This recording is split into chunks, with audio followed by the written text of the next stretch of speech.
still filming here, and quite frankly the nose splash guard situation did not work well. We were getting soaked, and despite the fact that it adds a tad bit of weight, it's just makes much better sense. And obviously we are still using the C800 splash guard.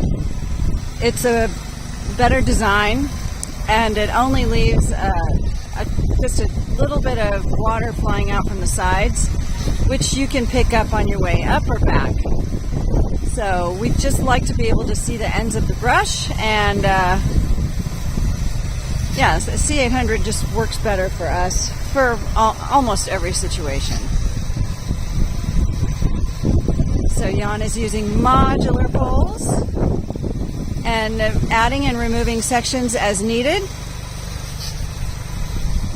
He's got 1, 2, 3, 4 on there right now. Always be careful of cleaning the upper edges, no matter what kind of install you're at, because of the positive spin of the brush. So, yeah, still getting wet. Okay, then he goes back to the other side. I have to go get the pole. And removing pole sections as needed, especially in this case where we're up against a wall. Can't even go all the way back sometimes. So,